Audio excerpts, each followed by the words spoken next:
अम्मा बाद फ़अऊज़ु बिल्लाहि मिनश शैतानिर रजीम। बिस्मिल्लाहिर रहमानिर रहीम।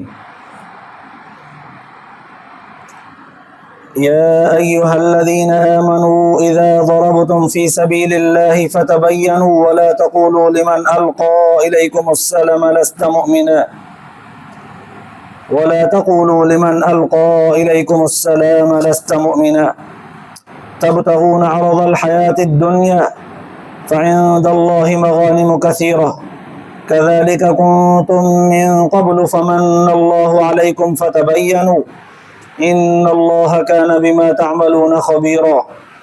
ला यस्तविल क़ाइदून मिनल मुअमिनीन ग़ैरु उलिज़ ज़ररि वल मुजाहिदून फ़ी सबीलिल्लाहि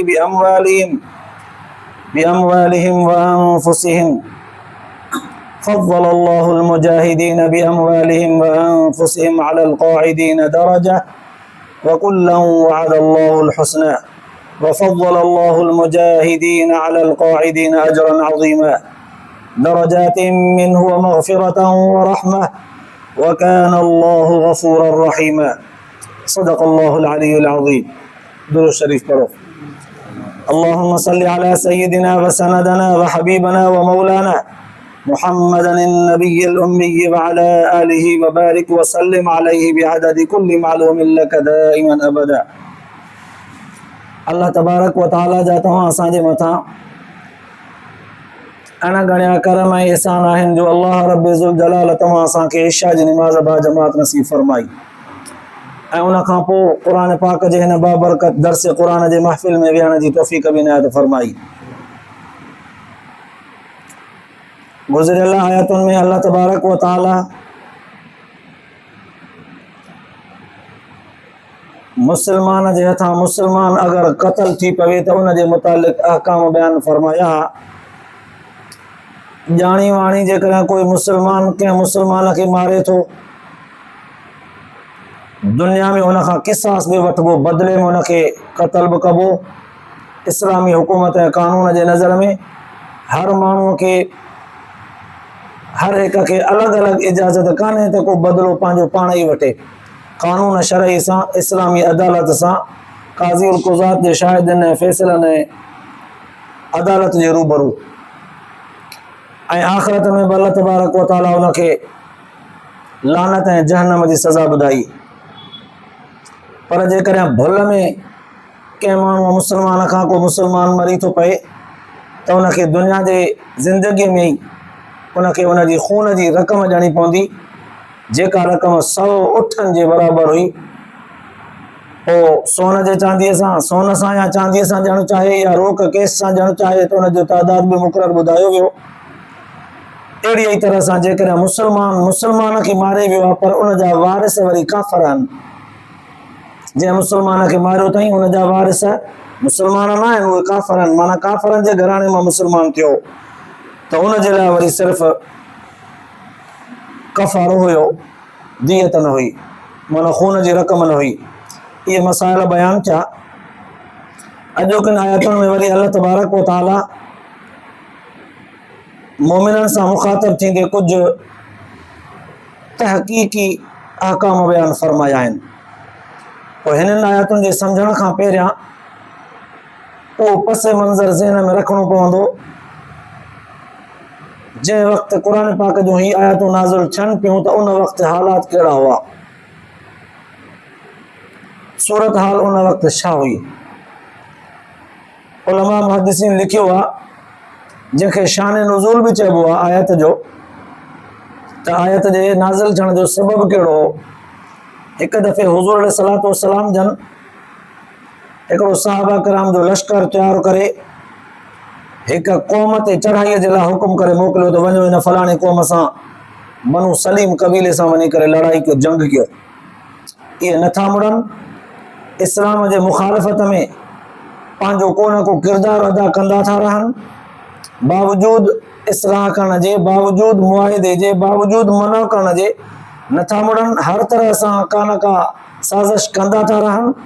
चूंकि हू निर्वार थी पिया आहिनि हाणे जंग जे लाइ त वञो तव्हां बि मुर्सी कयो हिन सां वञी करे लड़ो। ऐं उहो दौर बि काफ़रनि सां जंगिन ऐं जिहाद जो लड़ाई जो हो ऐं हुज़ूर सल्लल्लाहु अलैहि वसल्लम जन के अल्लाह तबारक व तआला जिहाद जी इजाज़त भी ॾिनी हुई ऐं हुज़ूर जन सहाबा किराम के तैयार करे मोकिलियो भी सही। इहो सहाबा किराम जो लश्कर वेंदो रहियो। जॾहिं उन क़ौम जे मथां पहुचण वारा हुआ त उन खां पहिरियां उन बनु सलीम कबीले मां हिकिड़ो माण्हू जबल जे चोटीअ ते ॿकरियूं चाढ़ींदे ऐं पंहिंजे साज़ सामान समेत उन क़ौम खां अलॻि थलॻि थी करे मिलियो। हिननि खे जो ॾिठईं त ॾिसी करे ॼण त सम्झी वियो हुजे त ही बि मुस्लमान आहिनि, जिहाद जे लाइ अचनि था ऐं मां बि पंहिंजे क़ौम मां मुस्लमान आहियां, तॾहिं उन्हनि खां अलॻि थलॻि थी करे रहां थो। मुंहिंजी क़ौम सॼी इस्लाम जे मुखालिफ़ आहे, मां हुन सां गॾु रहणु नथो चाहियां। हीअ चूंकि मुंहिंजा मुस्लमान भाइर आहिनि, हिननि खे ॾिसी करे हिननि खे सलाम कयईं, अस्सलाम वालेकुम। त हिननि सहाबा किराम वरी ईअं सम्झो रिज़वानुल्लाहि तआला अलैहिम अजमईन, हिननि सम्झो त शायदि असांजे तीरनि ऐं तलवारनि खे ॾिसी करे हिन कलमो पढ़ियो आहे जप खां, त हीअ वञनि था जिहाद जे लाइ, सॼी क़ौम सां वञी करे लड़ंदा, मूंखे अकेलो ॾिसी मारे न छॾनि, सो कलमो पढ़ी हिन जान छॾाई आहे। हुननि ईअं सम्झो, ग़लतफ़हमी थी पई, छोकी हिननि हुनखे चयो त तूं असांजे जप खां थो कलमो पढ़ी,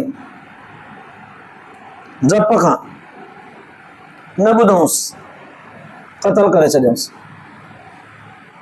उनजो माल उन दौर में दुश्मन जेकॾहिं मरी पवंदो हो त उनजो माल मिल्कियत बि सॼो हथु करे उहो माल गनीमत जे नाले सां सॼो वेंदो। मुस्लमाननि जो माल बि हू ईअं हड़प कंदा हुआ ऐं मुस्लमाननि खे जेकॾहिं जंग में पंहिंजे दुश्मन काफ़र जो माल हथ अची वियो त उहो बि उन्हनि खे माल गनीमत करे ॾिनो वेंदो, मुजाहिदनि में तक़सीम करे विरायो वेंदो। हिननि साहबनि सगोरनि बि उनजो ॿकरियूं ऐं उनजो माल खणी करे हुज़ूर सल्लल्लाहु अलैहि वसल्लम जन वटि पेश कयो गनीमत जे तौर ते। सॼो अहवाल ॿुधायूं। हुज़ूर सल्लल्लाहु अलैहि वसल्लम जन सख़्त नाराज़गीअ जो इज़हार फरमायो, सख़्त नाराज़ थिया। तव्हां हुनजे दिलि खे चीरे ॾिठो जो तव्हां चओ पिया त तव्हांजे डप खां थो कलमो पढ़े, सख़्त नाराज़ थिया। हिकु रिवायत जे अंदरि ईंदो आहे त ही हज़रत मिक़दाद रज़ी अल्लाह ताला अन्हु सहाबी बि उन लश्कर में हुयो। हज़रत मिक़दाद चूंकि पुराणो ऐं लड़ाकू जवान हो, उनजे आॾो हिकिड़े माण्हूअ कलमो पढ़ियो, हिन हुनखे लेखियो ई न, तलवार सां मुंडी लाहे छॾियईंसि। उन बि साॻियो माल हुज़ूर सल्लल्लाहु अलैहि वसल्लम जन गनीमत तौर ते पेश कयो, साईं फलाणो काफ़र हिते मिलियो, उनखे मारियोसीं, छो त जंग जी इजाज़त हुई। मुस्लमाननि खे बि काफ़र ॾिसंदा त मुंडी लाहे छॾींदा, छोकी दौर जंगनि जो बाज़ार ईअं सम्झ में थो अचे त ॼण मुस्लमान ज़्यादती पिया कनि हुननि ते, पर हू बि ईअं कंदा। को मुस्लमान हथु आयो त हुनजो लाश ई कोन लभंदो, हो बि ईअं कंदा, त पोइ मुस्लमान बि बदिले में ईअं कंदा। पर चूंकि अल्लाह तबारक व तआला मुस्लमाननि जे हथां का नाजाइज़ी या मुस्लमान जे हथां को मुस्लमान मरणु पसंदि न पियो फरमाए त या तूं क़ुरान पाक जो नाज़िल फरमाए। रिवायत जे अंदरि ईंदो आहे हज़रत मिक़दाद रज़ी अल्लाह ताला जॾहिं हुज़ूर सल्लल्लाहु अलैहि वसल्लम जन वटि आयो, माल गनीमत बि हुनजो पेश कयईं ऐं अहवाल ॿुधायईं त हुज़ूर सल्लल्लाहु अलैहि वसल्लम जन सख़्तीअ सां नाराज़ कंदे हुनखे दड़का ॾेई करे फरमायो, मिक़दाद छा तो हुनजे दिलि खे चीरे ॾिठो, क़यामत जे ॾींहुं तूं कीअं कंदे जॾहिं हुनजो कलमो तुंहिंजे मुक़ाबले में ईंदो।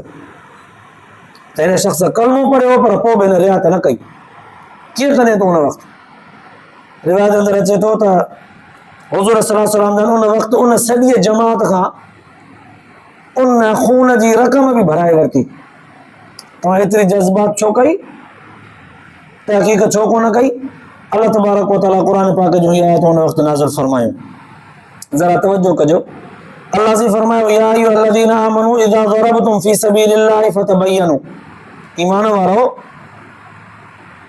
जॾहिं न तव्हांखे कंहिं ज़मीन में जिहाद जे लाइ सफ़र करण जे लाइ चयो वञे, पोइ उते तव्हांखे को माण्हू न मिली वञे, पंहिंजी न हलायो, फ़तबय्यनु चङी तरह तहक़ीक़ कयो, उन माण्हू खे कब्ज़े में खणियो, कंट्रोल कयो, क़ैद कयो, उनजे बारे में तहक़ीक़ कयो, ही केरु आहे, किथां जो आहे, कहिड़े इलाइक़े जो आहे, हिते कीअं बीठो आहे। जीअं जंगनि में पंहिंजे दुश्मन जासूस वग़ैरह जी कबी आहे, तहक़ीक़ कयो, ईअं पंहिंजी न हलायो। तहक़ीक़ खां पोइ जेकॾहिं उहो काफ़र दुश्मन जासूस निकिरे पोइ सज़ा ॾियो। जेकॾहिं नथो निकिरे ऐं हू तव्हां ते सलाम थो पेश करे न, एतिरा सादा था थी पोइ सलाम पेश करण वारे माण्हूअ खे बि मारे करे पोइ चओ था त लस्त मोमिना, इहो मोमिन कोन हो, असांजे तलवार जे डप खां माण्हू मारे अथई। ला तक़ूलू लिमन अलक़ा इलैकुम अस्सलाम लस्त मोमिना, जेको तव्हांखे सलाम करे तव्हां हुनखे ईअं न चओ त हीउ मोमिन कोन्हे, असांजे डप खां हिन कलमो पढ़ियो न। अल्लाह तबारक व तआला तंबीह ज़रा अहिड़े अंदाज़ में फरमाई, तवज्जो कजो, अल्लाह ताला जे ज़ात जे तरबियत जो अंदाज़ ॾिसो केॾो निरालो आहे। फरमाई तब तगून अरज़ल हयात दुनिया, तव्हां हुनखे मारे हुनजो माल गनीमत हथ था कयो, छा भला तव्हांजी नज़र हाणे दुनिया जे माल जे मथां पइजी वई आहे छा? फ़इंदल्लाहि मग़ानिम कसीरा, पोइ रब तबारक व तआला वटि तमामु वॾा खज़ाना आहिनि, वॾा माल मिल्कियत जा रब तबारक व तआला वटि वॾा खज़ाना भरियल आहिनि, वॾियूं नेमतूं आहिनि, गनीमतूं आहिनि रब जे ज़ात वटि। पोइ रब ते तवक्कुल नथा कयो त रब तव्हांखे इहे सभु ॾींदो? सलाम बि करे कोई हुनखे मारे हुनजो माल अच था कयो। तब तगून अरज़ल हयात दुनिया फ़इंदल्लाहि मग़ानिम कसीरा, तव्हां जे लाइ रब तबारक व तआला वटि त माल घणो पियो आहे, हुन खां घुरो ॾींदो। माण्हुनि खे ईअं सलाम पेश करण वारे माण्हू खे मारे था वञो, न चओ हुनखे त इहो मोमिन कोन्हे, मोमिन आहे, कलमो थो पढ़े न, तहक़ीक़ कयो। अल्लाह ताला हाणे हुनखे अहसास ॾियारियो, कज़ालिक कुंतुम मिन क़ब्ल, तव्हां बि त पहिरियां ईअं हुयव न। उन दौर जे सहाबा किराम सां ॼण त अल्लाह ताला मुख़ातब थी फरमाए थो, तव्हां बि त पहिरियां ईअं हुयव न। साईं कीअं हुया? सम्झण जे लाइ सुवाल पैदा थियो, साईं सहाबा किराम कीअं हुया पहिरियां? उलमा मुहद्दिसीन लिखियो आहे त अल्लाह साईं ॼण त हुनखे फरमाए थो, इब्तिदा में तव्हांखे बि त असां ईअं क़बूल कयो न, तव्हां ज़बान सां चयो ला इलाहा इल्लल्लाह मुहम्मदुर रसूलुल्लाह। तव्हां बि त पहिरियां मुंहिंजे नबीअ जे मुक़ाबले में जंगियुनि में जिहाद में लड़ाइनि में हुयो, या चलो जंगियूं ऐं जिहाद न कयूं पर काफ़र त हुयो, बुत परस्त बुतनि जे आॾो झुकंदा हुओ, इन्हनि काफ़रनि जे क़ौम क़बीलनि मां हुयो। तव्हांजो बि इस्लाम त असां ईअं क़बूल कयो, तव्हां चओ ला इलाहा इल्लल्लाह मुहम्मदुर रसूलुल्लाह, असां तव्हांजो ईअं कलमो ॿुधी करे ज़बान मां असां चयोसीं त ठीकु आहे। उन वक़्तु असां तव्हांजे लाइ ईअं त कोन चयो त हिननि जी बि दिलि चीरे करे ॾिसो त इहे सचा आहिनि या कोन्हनि, तव्हां कलमो पढ़ंदा आहियो, असां तव्हांजो क़बूल कंदा वियासीं। पोइ हाणे तव्हां सां असां रिआयत कई, तव्हांजे ज़बानी कलमे खे क़बूल करे तव्हांखे मोमिन मुस्लमान क़बूल कयोसीं, पोइ हाणे जॾहिं तव्हांजे हथ में तलवार आई आहे त तव्हां पाण वरी कंहिं मुस्लमान खे कलमो पढ़ंदे तव्हां क़बूल न कंदव, हुनजी तहक़ीक़ कंदव, तव्हां हुनजे मथां फ़तवा ॾींदव त असांजे डप खां थो कलमो पढ़े। फ़मन्नल्लाहु अलैकुम फ़तबय्यनु, रब तबारक व तआला तव्हांजे मथां त एहसान कयो हुयो, तव्हांजे ज़बान मां कलमो ॿुधंदे ई क़बूल कंदो। मुंहिंजे नबीअ जे आॾो तव्हां ईंदा वियो, रहंदा वियो, रड़ंदा वियो, ॿुधाईंदा वियो, कलमो पढ़ंदा वियो, असां क़बूल कंदा वियासीं, मुंहिंजो नबी क़बूल कंदो हुयो। तरबियत असांजी अहिड़ी हुई पंहिंजे नबी सल्लल्लाहु अलैहि वसल्लम खे त कलमो पढ़ंदा तव्हां सुहिणा नबी क़बूल कंदो, सुहिणो नबी तव्हांजे मथां रहमत बणिजी आयो, तव्हां सुहिणे नबीअ जे दीन खे वठी करे एॾी माना जल्दबाज़ी कंदव। फ़तबय्यनु, तंहिंजे करे तहक़ीक़ कंदा कयो। अॼु ताईं जेका सूरत हाल तव्हांजी जल्दबाज़ी जी थी, दरगुज़र था कयूं। तरबियत ॾिसो अल्लाह ताला कीअं थो फरमाए, ग़लतीअ ते तंबीह बि ज़रा तिखनि मिठनि लफ़्ज़नि सां कई वई, पोइ दरगुज़र जो अंदाज़ बि पर फरमाई फ़तबय्यनु, तहक़ीक़ कंदा कयो।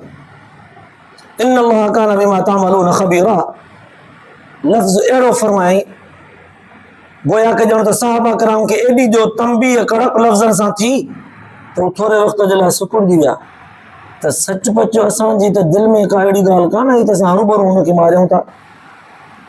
सचपच असां हुनखे दुश्मन सम्झो, सचपच में हुनखे काफ़िर सम्झो, सचपच में दिलि में इहो ख़्यालु हो त हीअ असांजे तलवार जे डप खां, ऐं मुमकिन त आहे न माण्हू डप खां जान बचाइण लाइ कलमो पढ़ी बि त जान छॾाए सघे थो, थींदो बि आहे। त पोइ असांजे दिलि में त इहा कोन आई त असां हरूभरू दुश्मनी या ॾाढ या हरूभरू ज़ोर ज़बरदस्ती था कयूं। ग़लती थी पई, असांजे ज़हन में ग़लतफ़हमी थी पई, असां खां हिकिड़ो थी पियो। अल्लाह ताला फरमायो इन्नल्लाह कान बिमा तामलून ख़बीरा, जेको न कुझु तव्हां कयो था रब तबारक व तआला खे सॼी ख़बर आहे, सॼी ख़बर आहे। माना तव्हांजे उन ईमान जे सचाईअ जी बि ख़बर आहे, पर तव्हां खां जेका ग़लती थी पई आहे उनजी बि ख़बर आहे, उनजी बि ख़बर आहे। हाणे उन वक़्तु ॼण त ज़हन पैदा थियो इहो त बाबा जंगियुनि में निकिरण जो हुकुम बि थिए थो, पोइ जंग में निकिरी था पऊं, कोई माण्हू मैदान जंग में असांखे नज़र अचे थो त हुकुम थी पियो क़ुर पाक जे ज़रिए त उनजी बि तहक़ीक़ कयो, तलवार पोइ हलायो। हाणे तहक़ीक़ जेतिरो टाइम मिले ई कोन थो, जेसिताईं असां उनजी तहक़ीक़ कयूं, पुछा गुछा कयूं जे हो तलवार असां ते हलाए वञे त मामिलो ज़रा तहक़ीक़ जो ॾुखियो थो थी पियो न। जेसिताईं न असां हुन खां पुछूं त भाउ केरु ऐं किथां जो आहीं, तेसिताईं हो असांजे मथां धकु ज़रब जो वार करे वञे, केरु आहे वञे त असांजा जवान त किरी पवंदा। उन्हनि सां पोइ कीअं पुॼिबो? ऐं तहक़ीक़ जेतिरो टाइम कोन्हे, जे तहक़ीक़ कयूं था त मरूं था, जे तहक़ीक़ नथा कयूं मारियूं था त पोइ अज़ाब आहे, सज़ा आहे, सख़्तु आहे। हुज़ूर सल्लल्लाहु अलैहि वसल्लम जन ख़ुदि हुन खां दियत भराई त हाणे त जीअं न कनि तहक़ीक़ कनि, पोइ इन खां त जंग ते वञिजे ई न। उन वक़्तु हिकिड़ो ज़हन पैदा थियो, पोइ त जंग ते वञिजे ई न, भले हुकुम बि थी पए जंग ते वञण बि, हिकु जंग त ॾुखी शइ आहे, वरी जे वञूं था त हुनजो हिसाब बि थिए थो, जे कमी कोताही थिए थी त जे असां नरमी कयूं त दुश्मन बि असांखे मारे थो। केतिरा असांजा जवान शहीद बि थिया आहिनि, साहबा किराम मां वॾा वॾा जंगजू लड़ी पिया आहिनि, शहीद थी पिया आहिनि। पोइ जंग ते वञण मां चङा आहियूं, बसि जंग ते छो वञूं, पोइ नथा वञूं, भले हिते ई घर में रही करे इबादत कबी, निमाज़ रोज़ो कबो। उन वक़्तु इहो ज़हन पैदा थियो सवालिया अंदाज़ में। अल्लाह तबारक व तआला फरमाए ला यस्तविल क़ाइदून मिनल मुमिनीन गैरु उलिज़ ज़ररि वल मुजाहिदून फी सबीलिल्लाहि बिअमवालिहिम व अनफुसिहिम। अल्लाह ताला फरमायो त छा था भाइयो, हिकिड़ा अल्लाह जे रस्ते में निकिरी था पवनि, जिहाद जो हुकुम थो थिए त पंहिंजी जान तिरीअ ते रखी तलवार खणी ख़ुदा जे दीन ख़ातिर कटजण मरण जो अज़म करे मैदान में निकिरनि था। ॿिया वरी बग़ैर कंहिं उज़ुर मजबूरीअ जे वेठा रहिया जंग ते नथा अचनि। तव्हां छा सम्झो आहे त इहे सभु बराबरि थींदा? हिकिड़ा बिना सबब जे टोटी थी वेहनि था, नऊज़ बिल्लाह, टोटी खणी न चइजे, हिकिड़ा बिना सबब जे जिहाद ते नथा वञनि, घर वेही रहिया, हिकिड़ा वरी मैदान जिहाद में निकिरी वञी लड़ाई कनि था, छा इहे बराबरि आहिनि दर्जे में? अल्लाह ताला फरमायो ला यस्तविल क़ाइदून, इहे बराबरि कोन थींदा, वेहंदड़ उन्हनि मुजाहिदनि जे बराबरि न थींदा। मजबूर थी करे जेकॾहिं कोई वेहे, लंगड़ो थी पियो आहे, मंदड़ो थी पियो आहे, अखि खां अंधो थी पियो आहे, तीर तलवारनि हुनखे चूर करे छॾियो आहे, नज़र नथी पएसि, हथ पेर कटिजी वियो आहे, या तलवार जे ज़रबनि में एॾो ज़ख़्मी आहे जो हाणे मारे कोन सघंदो, पाण हलंदो त मरी पवंदो, अहिड़ो मजबूर लाचार आहे त पोइ भले वेहे। बाक़ी जेकॾहिं सघ अथसि लड़ण जी त मैदान में निकिरे, उनजी फज़ीलत वॾी आहे। माना जिहाद में निकिरो बि सही, पर एहतियात सां, तंबीह सां, तहक़ीक़ सां, तफ़्तीश सां, सोच समझदारीअ सां। तॾहिं त अल्लाह तबारक व तआला जे हबीब सल्लल्लाहु अलैहि वसल्लम फरमायो न, हदीस पाक जे अंदरि ईंदो आहे, हुज़ूर सल्लल्लाहु अलैहि वसल्लम फरमायो सोचे सम्झी माण्हू जेको कमु करे न, उहो अल्लाह ताला जी तरफ़ खां आहे, ऐं जेको जल्दबाज़ी में करे उहो शैतान जी तरफ़ां। माना सोच सम्झ सां निकिरो। ऐं हाणे अल्लाह जी फरमाए त जेको पंहिंजी माल, पंहिंजी जान तिरीअ ते रखी करे मैदान जिहाद में निकिरे, फज़लल्लाहुल मुजाहिदीन बिअमवालिहिम व अनफुसिहिम अलल क़ाइदीन दरजा। अल्लाह ताला अहिड़नि जी फज़ीलत जो दर्जो बुलंद कयो आहे, जेके वेही था रहनि उहे उन्हनि जे मक़ाम खे कोन पुॼंदा। सुवाल पैदा थियो त साईं पोइ जेके मजबूर ऐं मजबूर भला, के मज़ूर, के पोड़ा, के कमज़ोर, के अंधड़ा मंझड़ा लूला लंगड़ा न हली सघिया, वेही रहिया, उन्हनि जी फज़ीलत ऐं दर्जो घटि, जेके जिहाद में विया उन्हनि जी फज़ीलत ऐं दर्जो बि वॾो। साईं पोइ जन्नत बि जेके मुजाहिद जिहाद में निकिरी पिया एहतियात सां, समझदारीअ सां, उन्हनि खे जन्नत मिलंदी, उन्हनि जो दर्जो वॾो आहे। बाक़ी जेके पोइ ते रहिया मजबूर लाचार, उन्हनि खे जन्नत कान मिलंदी। ऐं हुननि खे तव्हां सहाबी तस्लीम कंदव, हिननि खे तस्लीम न कंदव छा? भला जन्नत हुननि खे ॾींदव, हिननि खे न ॾींदव छा? दर्जो हुननि जो वॾो आहे, हिननि जो कुझु बि कोन्हे छा? अल्लाह तबारक व तआला फरमायो वकुल्लन वअदल्लाहुल हुस्ना, जन्नत जो भलाईअ जो वाइदो त सभिनी सां आहे, पर जेके लड़ी करे शहादतूं माणे जन्नत में ईंदा, उन्हनि जो दर्जो ज़रा उन्हनि खां मथे हूंदो। वफ़ज़लल्लाहुल मुजाहिदीन अलल क़ाइदीन अजरन अज़ीमा, इन्हनि मुजाहिदनि जो अजर बि वॾो हूंदो, दर्जो बि वॾो हूंदो। दरजात मिन, इन्हनि जा दर्जा बि तव्हां खां बुलंद हूंदा। व मग़फ़िरतन, इन्हनि जे लाइ बख़्शिश बि आम हूंदी। व रहम, रहमत ऐं बाज बि रब तबारक व तआला जी घणी हूंदी। व कान अल्लाहु गफ़ूरन रहीमा, रब तबारक व तआला उन्हनि जे लाइ बख़्शनहार रहम कंदड़ बि घणो। माना मैदान जिहाद में लड़ण खां लहरायो बि न, निकिरो बि ज़रूर, पर एहतियात सां, समझदारीअ सां, हिम्मत सां, जल्दबाज़ी बि न कयो, सोच सम्झ सां कदम खणो। मुंहिंजे नबीअ खे अकेलो छॾींदो? मैदान जिहाद में छा वो तव्हां खां सवाइ अकेलो वञी करे लड़े तव्हांजी दिलि बर्दाश्त कंदी? तंहिंजे करे मुंहिंजे नबीअ सां निकिरी बि पओ। साईं पोइ निकिरूं था त वरी अहकाम बि सख़्तु आहिनि न। सम्झण जे लाइ हिकिड़ो सुवाल पैदा थियो, साईं निकिरी था पऊं, पोइ दुश्मन अॻियां आहे त पोइ असांखां बि रोकजण कोन थो थिए न, तलवार हली थी वञे, पोइ जे असांजे हथां कोई मुस्लमान काफ़रनि जे विच मां बि मरी थो पवे त पोइ तव्हांजो वरी हुकुम सख़्तु आहे। अलाह जे फरमाए थो तहक़ीक़ कंदा कयो, जल्दबाज़ी न कयो, तहक़ीक़ हुनखे पकड़ियो, काबू कयोसि। खोड़ ॼणा हो न तव्हां, कंहिं हिकिड़े खे पकड़ियो। साईं पोइ जेके भला हिन महिल ताईं ग़लतियूं कोताहियूं थी वियूं त पोइ उहे माफ़ या हुनजो हिसाबु थींदो। अल्लाह जी फरमायो गोया के क़ुरान पाक जे इन आयतुनि जे नाज़िल थियण खां पहिरियां जेके तव्हां खां कोताहियूं थियूं माफ़, वकुल्लु वअदल्लाहुल हुस्ना, जन्नत जो वाइदो सभिनी सां। हाणे जॾहिं क़ुरान पाक जूं आयतूं नाज़िल थी वियूं, तालीम तरबियत मिली वई, हाणे तव्हां कदम खणंदव त पोइ हिसाबु वठंदासीं। साईं कीअं वठंदव भला हिसाब जे ग़लती थी वञे त? अल्लाह जी फरमायो ॼाणी वाणी जेकॾहिं कंहिं क़तल कयो त बदिले में किसास में क़तल कंदासीं। दुनिया जे अंदरि किसास वठंदासीं, आख़िरत में सज़ा अथसि। साईं ॼाणी वाणी न भुल में मरी वियो त, बेख़बरीअ या भुल में इंसान आहे थी पियो, हाणे पियो कंहिं पखीअ खे कंहिं जानवर खे, पर लॻी वियो हिन खे, या हिन सम्झो त जानवर आहे पर हुयो माण्हू परे खां, ईअं माण्हू मरी पियो त पोइ हुज़ूर सल्लल्लाहु ख़ुदि क़ुरान पाक फरमायो त हुन खां खून जी बाह बि भराईंदासीं ऐं कफ़ारो बि 2 महीना लाॻीता रोज़ा रखाईंदासीं या ॿानूं आज़ादु कराईंदासीं। ॾंडु माना हिसाबु वठिबो, हुन खां छॾिबो न। त हाणे इतां सम्झ में अचे थो अल्लाह तबारक व तआला क़ुरान पाक जे अहकामनि खे नाज़िल करण जे लाइ केॾो तरबियत ऐं तालीम सां बयानु फरमायो। ऐं उन दौर में सहाबी सॻोरा जेके ख़ुदि इब्तिदा में पाण दीन इस्लाम ते कोन हा, उन ई क़ौम मां जेके हुज़ूर सल्लल्लाहु अलैहि वसल्लम जे मुक़ाबले में आया, आहिस्ते आहिस्ते जॾहिं मुस्लमान थींदा विया त उन्हनि जी तरबियत क़ुरान पाक कीअं कई, तरबियत करे तालीम करे उनखे इस्लाम ते पाबंद मज़बूत बनायो। अहिड़ा मज़बूत थिया क़ुरान पाक जे आयतुनि जे नाज़िल थियण खां पोइ पंहिंजी इस्लाह करे अहिड़ा ताबेदार थिया, हुज़ूर सल्लल्लाहु अलैहि वसल्लम जन जे हथ ते बैत करे एॾा अहकामनि जे मथां अमल करण में मज़बूत साबित थिया जो अल्लाह ताला अॻिते हली करे फरमायो मां इन्हनि सां राज़ी, इहे मूंसां राज़ी। अल्लाह जे नबी सल्लल्लाहु अलैहि वसल्लम फरमायो इहे सभु जो सभु मुंहिंजा सहाबी सितारनि वांगुरु अथव, जंहिं बि हिकिड़े जे पोयां लॻंदो सिधो जन्नत पुॼंदो। सभु सहाबी, सभु सचा,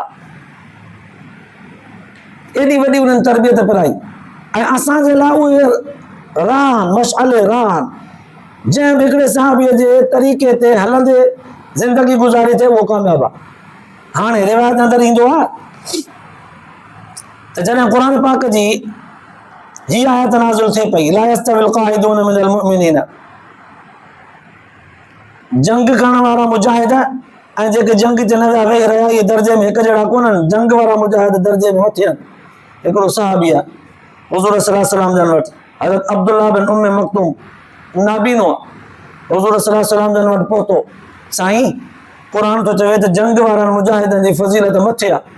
साईं पोइ मां बि जंग ते वञणु थो चाहियां, पर साईं नाबीनो आहे, कीअं कयां, नाबीनो आहे कीअं कयां, काश अखियूं हुजनि हा त मां बि वञी करे लड़ां। अल्लाह से फरमायो गैरो ज़रार, ये नाबीन माज़ूर अंदरा मोगड़ा ऐं टुंडड़ा मंडड़ा इन्हनि सां रियात आहे, इन्हनि खे बि दर्जो उहो ॾींदासीं। जज़्बो त अथनि उहो, नथा वरी सघनि माज़ूरनि, पर जज़्बो हुननि जो इहो साॻियो आहे त दर्जो हुननि खे बि ॾींदासीं। इतां मालूम थिए थो ज़ाहिरी नज़र सां जॾहिं ॾिठोसीं त सहाबा किराम जे मैदान जंग में थोड़ी ग़लत फहमी, थोड़ी भुल, थोड़ी जज़्बात खे बि क़ुरान पाक नज़र में आणे करे हुनजी तंबीह कई। आहे बि मैदान जिहाद जो, आहे बि मरण माराइण जो मारको, जंग लॻी पई आहे, उते बि तव्हां खां कोताही न थिए, तव्हां खां ग़लती न थिए। अहिड़े मैदान में बि हा तव्हां शहीद थी पओ त बि मक़ाम आहे तव्हांजो, तव्हांजे हथ खां को मुस्लमान या को गैर मुस्लिम बि बेडो ई न मरे। इस्लाम एॾो अमन जो सबक़ थो ॾे। हाणे हितां गहरी नज़र सां जॾहिं ॾिठोसीं त इहा ॻाल्हि सम्झ में आई त अल्लाह तबारक व तआला उन दौर जे मुस्लमाननि सहाबा किराम रिज़वानुल्लाह तआला अलैहिम अजमाइन खे मैदान जिहाद में अचण जे लाइ तरग़ीब बि ॾिनी आहे, शौक़ बि ॾियारियो आहे, पर ज़रा एहतियात सां फूके फूके कदम रखण जी तरबियत ऐं तालीम ॾिनी आहे। इतां सबक़ मिले थो त जंहिं दौर में इस्लाम ते अमल करणो ॾुखियो थी पवे, इस्लाम जो तहफ़ुज़ करणो, इस्लामी अहकाम, इस्लामी ज़िंदगी, इस्लामी माहौल बचाइणु ॾुखियो हुजे, उन वक़्तु जेके जवान इस्लामी ज़िंदगीअ ते अमल करण जे लाइ संदरो ॿधनि, उहे पंहिंजो पाण खे मैदान जिहाद में सम्झनि, मैदान जिहाद में सम्झनि, उहे फूके फूके कदम खणनि, सोचे सम्झी कदम खणनि। ईअं न त हुननि जे ग़लति अमलनि खे ॾिसी करे दुनिया जा काफ़िर ॾिसी करे चवनि त अहिड़ा मुस्लमान थियूं, अहिड़ा इन्हनि जे लाइ तव्हां था चओ मुस्लमान थियो, इस्लाम आणियो, शरई अहकामनि खे क़बूल कयो, क़ुरान हदीस ते अमल कयो, अहिड़ो जेके इहे मुस्लमान ही आयतूं सेखारनि पियूं त मतां काफ़िर तव्हांखे ॾिसी तव्हां ते टोकूं ऐं ठठोलूं कनि, जंहिं बि दौर में हुजो इस्लाम ते ज़िंदगी गुज़ारियो था त संदरो मज़बूत ॿधो, ईअं सम्झो तव्हां अॼोके दौर जे मैदान जिहाद में मौजूदु। पंहिंजा अमल संवारियो, पंहिंजो अख़लाक संवारियो, पंहिंजो किरदार संवारियो, पंहिंजी ज़बान संवारियो, पंहिंजी हिम्मत ऐं जज़्बो जवान संभालियो, तहक़ीक़ ऐं तरबियत सां तालीम सां पंहिंजो कदम वधायो, ईअं हलकड़ाप न कयो। जेकॾहिं हलकड़ाप कंदव त पोइ ग़ैर मुस्लिम बि ईअं थो गुज़ारे, तव्हां मुस्लमान बि ईअं गुज़ारींदव, त पोइ उन्हनि में तव्हां में फ़र्क़ु कहिड़ो रहंदो। ऐं वाक़ई ईअं थी वियो आहे। हिकिड़े ई ऑफिस में, हिकिड़े ई स्कूल, हिकिड़े ई कॉलेज यूनिवर्सिटीअ में शागिर्द जेके पढ़नि था मुस्लमान ग़ैर मुस्लिम हिकु जहिड़ा, रूप बि हिकु जहिड़ो, रवैयो बि हिकु जहिड़ो, चहिरो बि हिकु जहिड़ो, उनखे यूनिफॉर्म बि हिकु जहिड़ो, बिल्कुलु ड्रेस, हर शइ, ॻाल्हाइण ॿोलाइण सभु कुझु हिकु जहिड़ो, काई ख़बर नथी पए। टेलीविज़न ते वेठा आहिनि, होटल ते वेठा आहिनि, बाज़ार में आहिनि, दुकान में आहिनि, धंधे कारोबार में आहिनि, सभु जो सभु आज़ान थिए थी त सभु उते ईअं पंहिंजे पंहिंजे कमनि में लॻा पिया आहिनि। फ़र्क़ु उन वक़्तु ज़ाहिर थींदो आहे जॾहिं आज़ान थींदी आहे त मुस्लमान पंहिंजो कमु छॾे निमाज़ ते ईंदो आहे, ग़ैर मुस्लिम पंहिंजे कम में लॻो पियो हूंदो आहे। पर अफ़सोस असां मुस्लमान बि पंहिंजे कम में, ग़ैर मुस्लिम बि कम में कोई फ़र्क़ु ज़ाहिर कोन थो थिए। मुस्लमान पंहिंजो पाण खे दीन इस्लाम ते सचो साबित करण जे लाइ पंहिंजो रवैयो थो मटाइनि, पंहिंजो चहिरो संवारनि, पंहिंजो लिबास संवारनि, पंहिंजी निमाज़ रोज़ो पाबंदीअ सां कनि, पंहिंजो अख़लाक ज़बान जी सचाई मुआइदो ऐं पको पुख़्तो थी करे ॾेखारनि। पर अफ़सोस इहे शयूं कोन्हनि। ही आयतूं बज़ाहिर ॼण त उन दौर जो जिहाद ऐं जिहाद में एहतियाती तदबीरूं पियूं सेखारनि, पर हक़ीक़ी नज़र सां ॾिसोसीं त क़यामत ताईं ईंदड़ माण्हू जंहिं बि दौर में इस्लामी ज़िंदगी गुज़ारींदो, ॼण त उहो मैदान जिहाद में हूंदो, पंहिंजो पाण खे जिहादी ज़िंदगी वांगुरु संभालींदो। अल्लाह तबारक व तआला तव्हां असांखे बि इन एहतियात वारी मज़बूत ऐं कामिल शरीयत वारी ज़िंदगी नसीब फरमाए, ॿुधण ऐं ॿुधाइण खां पोइ आख़िरत जे लाइ निजात जो ज़रियो बनाए, अमल जी तौफ़ीक़ नसीब फरमाए। आख़िर दवाना अल्हम्दुलिल्लाह रब्बिल